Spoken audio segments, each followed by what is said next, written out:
vous souhaitez faire réparer votre appareil, vous avez simplement à vous rendre sur notre site internet en cliquant sur le lien sous la vidéo et cliquer sur le bouton Commencer afin de créer votre compte. Une fois votre compte et mot de passe créés, vous avez simplement à cliquer sur Ajouter pour suivre les étapes et envoyer votre appareil.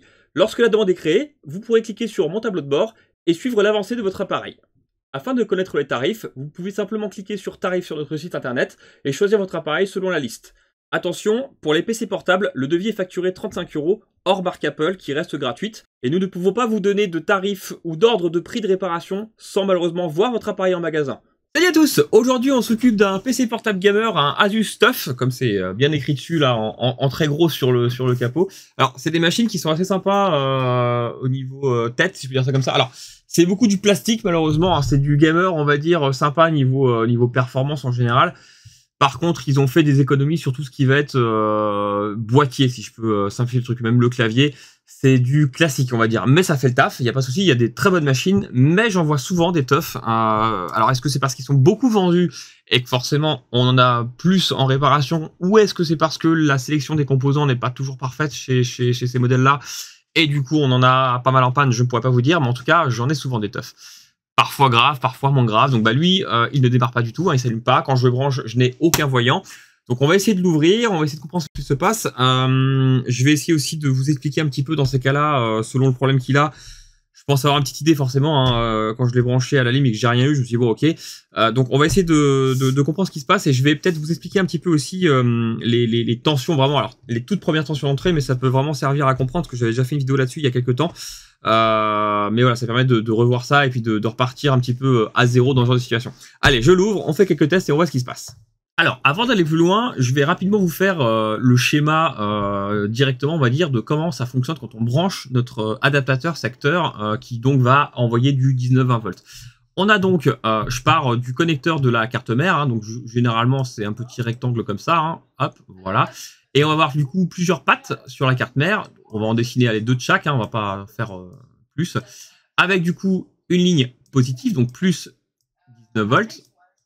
Voilà, et une ligne négative, donc là c'est le moins. Et souvent sur le schéma papier, c'est dessiné de cette manière-là. Voilà, on a une espèce de petit logo qui désigne la masse, des fois avec un petit trait, des fois c'est une flèche comme ça qui va vers le bas. Voilà, il y a plusieurs façons de définir la masse, le moins, mais souvent c'est ce petit logo-là. Bref, donc on a le plus, le moins. Le plus 19 volts, il va donc passer par une petite ligne de cuivre. Et il va souvent passer par des petits composants du style fusible, etc. Ça peut arriver. Mais il va du coup, premièrement, être, entre guillemets, amené vers la puce de charge. Je vais la dessiner un peu plus loin, vous allez comprendre après pourquoi. Donc, hop, je vais dessiner ma petite puce de charge ici. Je vais l'appeler charge, hein, comme ça. Désolé si c'est petit, parce que je dessine avec ma souris, mais c'est pas très grave. Le but, c'est que tout le monde comprenne. Puce de charge. Ok, super. Donc, le 19 volts, il va aller vraiment directement dans la puce de charge, pour que la puce de charge soit alimentée pour fonctionner. Mais ce 19 volts, il va aussi aller à deux petits transistors MOSFET, qui sont côte-côte, bien souvent. Voilà. Et on a une sortie avec, bien souvent, encore une fois, c'est même obligatoire, quasiment, une shunt résistor R. Voilà. Parfait. Donc, ici, on a le 19 volts qui rentre ici. Ça alimente aussi la puce de charge en même temps. Le transistor là, celui-ci, le premier MOSFET, on va l'appeler Q1, il n'est pas encore ouvert. Ce qui veut dire que le 19 volts qui arrive ici à sa porte ne ressort pas ici. Il est vraiment bloqué là pour l'instant parce que la puce de charge, c'est elle qui lui dit, avec une petite ligne ici, la gate, de s'ouvrir ou pas. Et d'ailleurs, elle le fait aussi pour la deuxième. On verra ça juste après. Voilà. Donc, on a la puce de charge qui est alimentée. Super, elle fonctionne. Comme elle fonctionne, elle va donc envoyer un petit signal au transistor MOSFET pour dire « Ouvre-toi ». Le transistor MOSFET s'exécute, il s'ouvre et il laisse passer les 19 volts. Super, on se retrouve avec nos 19 volts ici, à la porte du Q2, le transistor MOSFET numéro 2. La puce de charge continue, elle ouvre donc le petit transistor Q2 qui va s'ouvrir et le 19 volts va arriver à notre shunt résistor. C'est formidable parce que la shunt résistor va envoyer aussi, en gros, la puce de charge va calculer le courant qui passe, hop, avec l'entrée-sortie ici. Et là, on a enfin notre ligne d'alimentation principale de 19 volts, souvent appelée BAT+. Il y a plusieurs lignes d'alimentation, mais c'est souvent ça. Voilà, on y est. Et bien ça, c'est vraiment le truc du tout départ, entre guillemets, de la tension d'alimentation principale sur une carte mère de PC portable. Et ça fonctionne pour tous les PC portables, vraiment. Même en USB-C, on a ce type de système en général. Bref. Eh bien, cette ligne-là, elle est en court-circuit sur notre ordinateur. Pourquoi? Parce que cette ligne-là, encore une fois, elle continue. Et c'est elle qui va alimenter beaucoup de choses. Je vais faire, par exemple, d'un côté, le GPU, la carte graphique, et d'un autre côté, le CPU. Alors, je ne vais pas vous faire le truc complètement, mais en gros, ce qui se passe, c'est qu'on a, encore une fois, des transistors. Je vais l'appeler Q3. Bon, c'est pas réellement ça, mais c'est pas grave. Et Q4 pour le processeur. Désolé, avec la souris, c'est compliqué de faire des beaux dessins, mais c'est pas grave. Hop, voilà. Normalement, il y a 2 transistors, hein, mais c'est vraiment pour simplifier le truc et vous expliquer. Et donc là, on a du 19 volts qui arrive là, et du 19 volts qui arrive ici. Et il y a aussi un composant, un peu comme la puce de charge, pour chaque puce du genre CPU et GPU, qu'on va appeler des Pulse Wide Modulators, PWM. Voilà, PWM. Vous pourrez regarder ça sur Internet, comment ça fonctionne, si ça vous intéresse. Voilà. Qui vont contrôler les transistors, pour que ces transistors découpent le 19 volts ici et 19 volts là en, par exemple, 1 volt et 1 volt là, par exemple. Voilà. La sortie, en fait, ici, va être de 1 volt. Donc, en fait, ce système de découpage va faire en sorte d'avoir de 19 volts 1 volt. Et bien sûr, on aura une puissance relativement élevée. Par exemple, on aura, je sais pas moi, du 10 ampères ici. Donc, c'est énorme, ce qui veut dire que le processeur, il va pouvoir avoir une puissance vraiment, vraiment forte. Bref, dans tous les cas, moi, j'ai un court-circuit sur cette ligne-là, le BAT+, la ligne d'alimentation principale de la carte mère du PC portable. Donc, il faut qu'on comprenne quel est le composant qui pose problème. Parce que, bien sûr, sur cette ligne-là, on a plein de petits condensateurs qui vont stabiliser cette ligne-là. Hein. Il y en a plein partout, des petits condos. Et il suffit qu'il y en ait un qui soit pété, par exemple, et du coup, on a un court-circuit. Ou alors, par malchance, peut-être qu'un de ces transistors-là est HS complètement et que le 19 volts, il passe tout le temps. Ce qui veut dire que le processeur dans ce cas-là, ou la carte graphique qui s'est arrivée de ce côté-là, est morte. Parce qu'il aura reçu du 19 volts au lieu de 1 volt. Et si c'est ça, c'est terminé, le PC ne sera pas réparable parce que économiquement parlant, ce ne sera pas valable. Mais on va espérer que c'est pas ça et que c'est simplement un petit condensateur ou une bricole dans ce genre-là. Voilà, c'est tout bon. J'ai donc démonté l'appareil. J'ai enlevé le refroidissement parce qu'il cachait pas mal les composants. Je préférais le retirer. Donc, je vais le mettre sous microscope. J'ai mis le multimètre en route. Le premier test que je fais toujours, mais vraiment toujours, hein, sur un PC portable, ça va être de tester la ligne d'alimentation principale. Cette ligne, comme sur un téléphone, en fait, c'est l'essence, on va dire, qui va arriver sur la machine. C'est ça qui va alimenter quasiment tous les composants. Après, cette ligne, donc c'est du 19, entre 19 et 20 volts en général, cette ligne, elle va être découpée via des composants, hein, on appelle ça du coup des alimentations à découpage, hein, tout simplement. Ça va être découpé en plusieurs tensions. Par exemple, le 19 volts, il va y avoir une tension pour le 3.3 volts, une tension pour le 5 volts, une tension pour, je sais pas moi, le 1 volt, j'exagère, un CPU, 1 volt GPU, enfin bref, tout ça, ça va être, ce 19 volts, il va être coupé en plusieurs petites tensions. Mais forcément, on doit avoir ce 19 volts pour que ça fonctionne. Et quand un ordinateur ne s'allume pas du tout, qu'on n'a aucun voyant, qu'on n'a pas de consommation, généralement, c'est parce que le 19 volts il est en court-circuit. Donc on va le tester rapidement au multimètre, et on va voir si on a une tension, si on a un court-circuit, enfin voir s'il y a quelque chose qui va pas. Allez, c'est parti, on fait ça tout de suite. Donc je prends mes petites probes de multimètre, et là je me suis situé au niveau du processeur. On a le processeur qui est, bon, il est assez gros, qui est juste là, et juste au-dessus du processeur, on a donc les bobines d'alimentation du processeur. Encore un petit peu au-dessus, on a les transistors qui vont découper le 19 volts, et à côté, là, à gauche et droite, alors des fois ils sont à côté, des fois ils sont au-dessus, on a des condensateurs.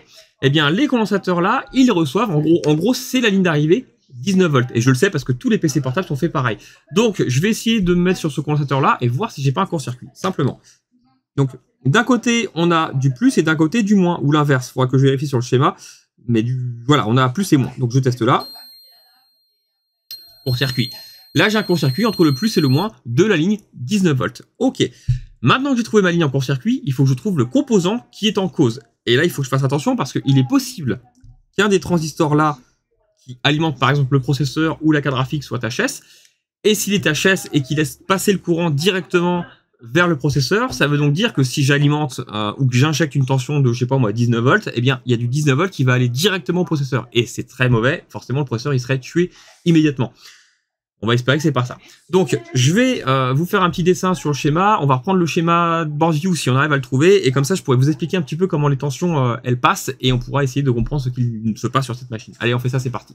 Donc, avant de se mettre sur la carte mère, je vous ai ouvert le petit board view pour qu'on refasse en réel, entre guillemets, sur le schéma où va le courant. Ça permettra de bien comprendre comment ça fonctionne. Donc ici, je vous montrerai après sur la carte mère encore une fois, on a le connecteur de charge. Donc c'est vraiment de là qu'arrive le 19 volts qui vient de notre adaptateur secteur. Ici on a donc 4 pattes pour le moins et ici 4 pattes pour le plus. Je vais cliquer dessus.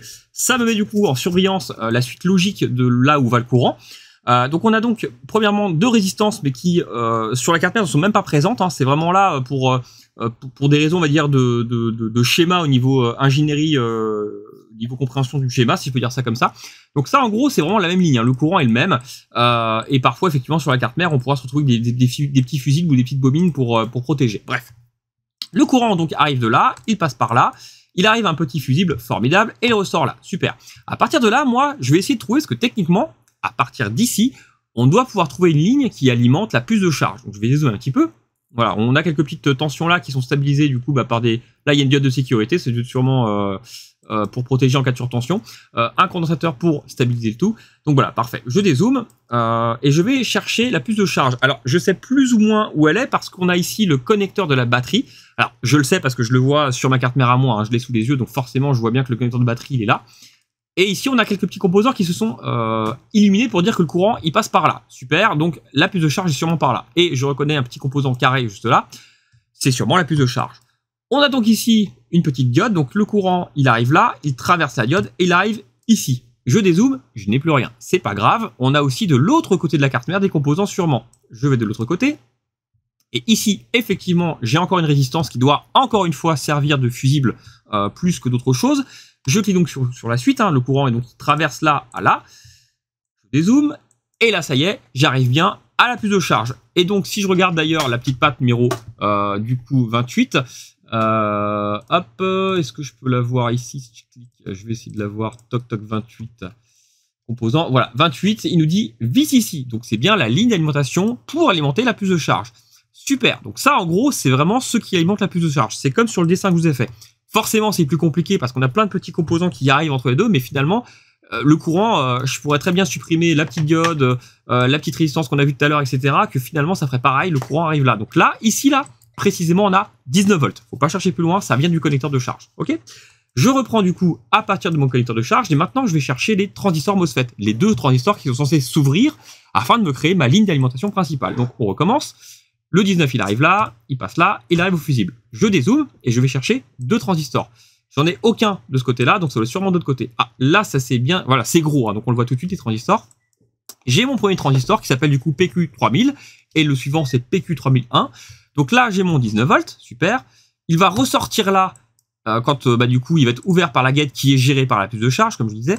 Donc le 19 volts, il arrive là, la puce de charge l'ouvre par là, il arrive là.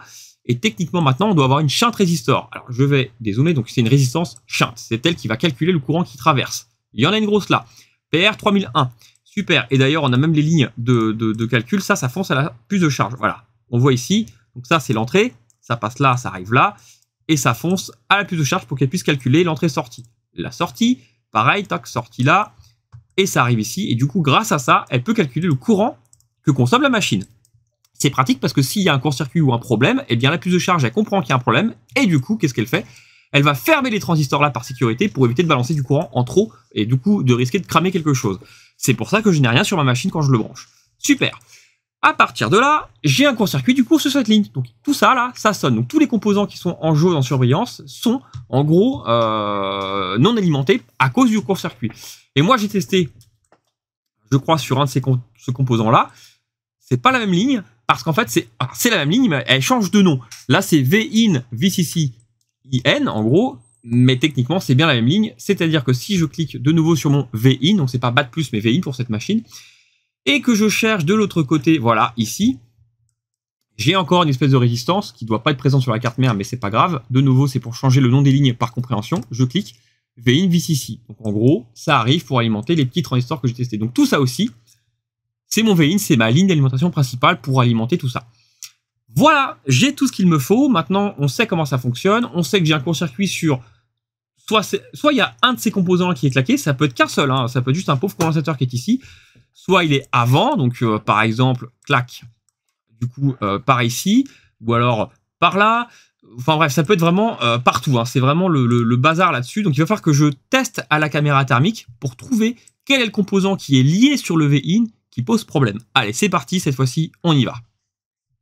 Donc, il me reste à trouver le court-circuit sur la carte mère. Je vais pouvoir me mettre n'importe où sur une ligne positive du coup du V-in pour pouvoir injecter une tension. Donc là, je vais forcer le courant avec mes deux petites sondes, hein, mes deux petites probes.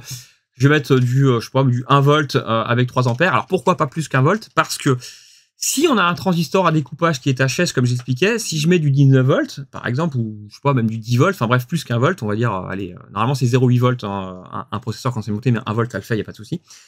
Si je mets plus que ça, et qu'il y a un transistor qui est HS, il laisse passer directement le courant. Donc si je balance du 5 volts, par exemple, ou 19 volts sur la ligne, eh bien ça va directement aller au processeur. Et là, je vais brûler le processeur, qui serait peut-être encore en vie, parce que si la shunt résistor et la puce de charge ont bien fait leur travail, ils auraient peut-être coupé le courant avant que ça aille au processeur. Sauf que si moi je force le truc et que j'en mets moi-même, bah, il n'y a plus de sécurité, donc je vais balancer une tension trop forte dans le processeur ou dans la carte graphique, et là, terminé. Il vaut mieux éviter ça, donc il vaut mieux commencer par une tension petit, donc 1 volt. On peut même vérifier si c'est le processeur qui a été touché ou pas en testant les transistors, mais là je vais pas perdre de temps, je vais y aller directement. Allez, c'est parti, on se met sous la caméra thermique et on voit ce qui se passe. Voilà, on est donc sous la carte mère. Donc moi j'ai testé en gros tout à l'heure ici, mais que ce soit ici ou ailleurs, ça va pas changer grand chose. Je vais me mettre ici pour injecter, parce qu'on a du coup 3 condensateurs chimiques. Donc je sais que ici là, sur un des 3, c'est le V-in. Donc je vais pouvoir mettre là, je vais être à l'aise pour toucher avec ma sonde. Et je vais me mettre pour la masse n'importe où sur une masse. Donc je vais mettre au niveau des ports USB, j'aime bien. Donc par là, par exemple, je sais pas trop, dans cette zone-là, je sais pas si vous verrez sur, voilà, ici, là, voilà, on a un joli port USB là. Et du coup, je vais mettre sur les condensateurs chimiques pour le plus. Allez, c'est parti, on y va. Ah, et bien j'ai déjà quelque chose juste à côté, j'ai de la chance. Pour une fois, c'est vraiment facile à trouver. Et coup de chance, je crois que c'est un condensateur céramique, donc c'est parfait. On le voit là, il s'illumine hein, quand je pose le moins, là, paf, ça fait le courant, et du coup, j'ai quelque chose dans cette zone-là, là, qui chauffe. Voilà, réparation plutôt simple, mais c'est intéressant de comprendre comment ça fonctionne. Alors, je vais me mettre sous le microscope classique pour mettre de l'alcool et pour être sûr de préciser quel est le composant qui pose problème, et je pourrais m'en occuper. Alors, il me semble que c'était dans cette zone-là, je vais donc mettre de l'alcool, qui va s'évaporer grâce à la chaleur que ça va produire à cause du court-circuit. Je me remets sur les condensateurs chimiques et une masse, et on regarde. Et oui, alors ça réagit très faiblement parce que ma tension est faible. Voilà, mais on a lui là, celui-ci qui réagit. D'ailleurs, je peux mettre plus fort, maintenant que je sais que ça vient pas du processeur. Je vais mettre une tension plus forte, et ça va réagir forcément plus fort. J'y vais. Voilà, là on le voit bouger un petit peu au niveau de l'alcool, on le voit bien là. Tac. Donc je confirme que c'est bien lui qui était défectueux. Donc je vais pouvoir le retirer, et normalement le court-circuit va disparaître, et normalement la machine va refonctionner directement. Allez, on fait ça.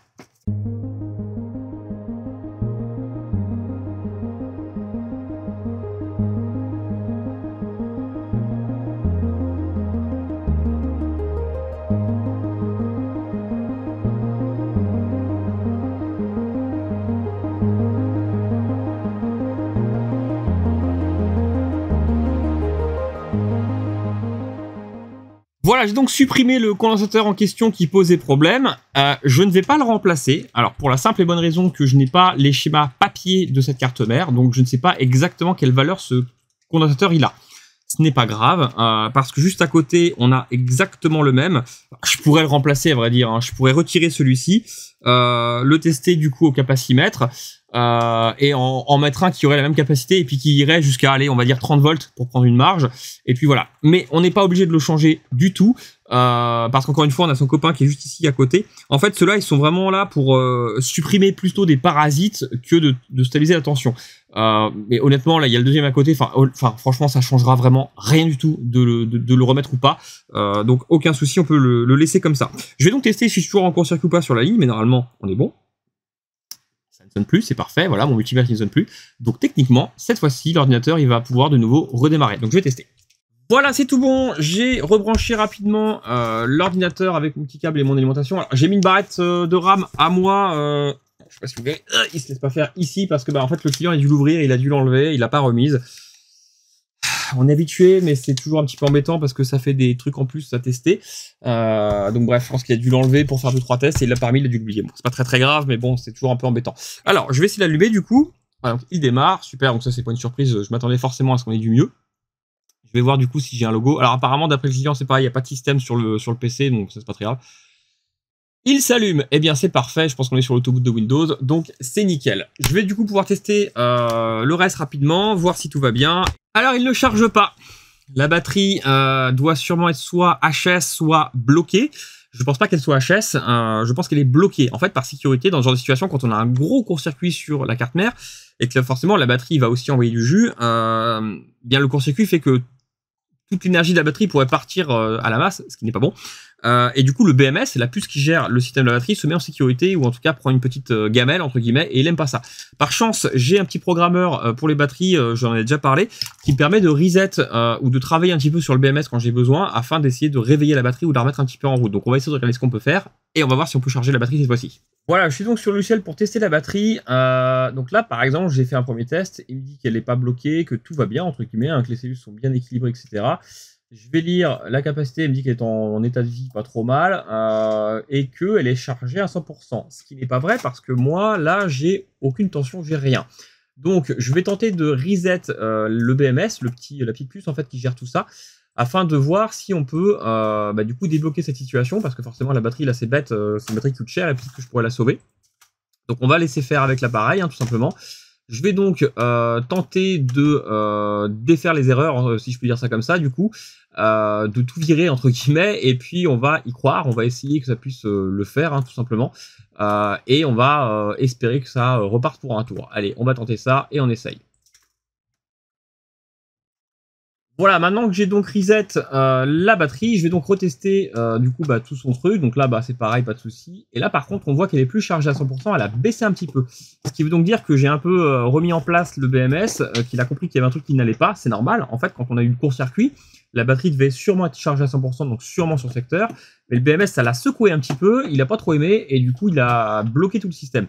Le fait d'avoir reset, du coup, il s'est un peu remis à zéro, et là, il vient de comprendre qu'effectivement, la batterie n'était pas chargée à 100%, mais un petit peu moins, apparemment. Sûrement dû au court-circuit, hein, c'est logique. Ou en tout cas, la décharge naturelle de la batterie avec le temps, c'est parfaitement logique aussi. Donc, je vais essayer de la charger maintenant, cette fois-ci. Et on va voir si techniquement, elle veut bien charger. Et si c'est ça, eh bien, j'ai sauvé la batterie. Ça va éviter de racheter une batterie pour le client, donc autant en profiter. Là, il accepte de charger, apparemment. Je vais attendre un petit peu. Il me dit qu'elle est à 80%, donc c'est plutôt bien. J'attends de voir s'il prend en puissance, mais je pense que ça va partir. Et c'est parti, effectivement. Voilà, on a donc une batterie qui charge à nouveau. Donc techniquement, alors elle n'est pas en super état physique, on va dire, pour la durée de vie, mais elle fera le taf, elle peut tenir peut-être bien, je sais pas moi, une demi-heure, 3/4 d'heure, 1 heure, je ne sais pas, bref. Toujours est-il que ça fait une batterie qui marche, donc ça va être bien pour le client, ça évite de lui en racheter une, et du coup de rajouter un surcoût. Donc c'est parfait, là c'est nickel, ça va recharger, il faudra peut-être la décharger à 0 et puis la charger à 100% pour bien la recalibrer proprement, mais dans tous les cas, c'est reparti, donc c'est très bien. Voilà, cette fois-ci, c'est tout bon, tout fonctionne. J'ai bien la petite lettre de charge juste ici, du coup, qui m'indique que ça charge. Tout à l'heure, ça clignotait pour me dire qu'il y avait un souci, hein, il détectait bien qu'il y avait un problème. J'essaie pas de le redémarrer parce que là, du coup, j'ai retiré ma barrette de RAM à moi parce que c'est pour le test. Je l'ai remis dans l'état où le client me l'a envoyé. Il pourra remettre sa barrette de RAM à lui, du coup. Mais en tout cas, il fonctionne bien, tout va bien cette fois-ci. Donc là, au moins, ça va partir. Alors, c'est pas mal ce qui s'est passé parce qu'au départ, c'était une vidéo entre guillemets plutôt simple et j'ai un peu agrémenté avec les petits dessins et les schémas, etc. Mais c'était qu'un simple court-circuit finalement, ce que j'ai déjà fait. Mais l'histoire de la batterie, c'était sympa parce que ça permet d'avoir une petite surprise. Et même moi, je l'ai eu parce que je m'attendais pas à ça. Ça m'a permis de rajouter le fameux système de reset du coup avec mon testeur, donc c'est pas mal, ça permet de remplir un peu le diagnostic au complet. Allez, à la prochaine!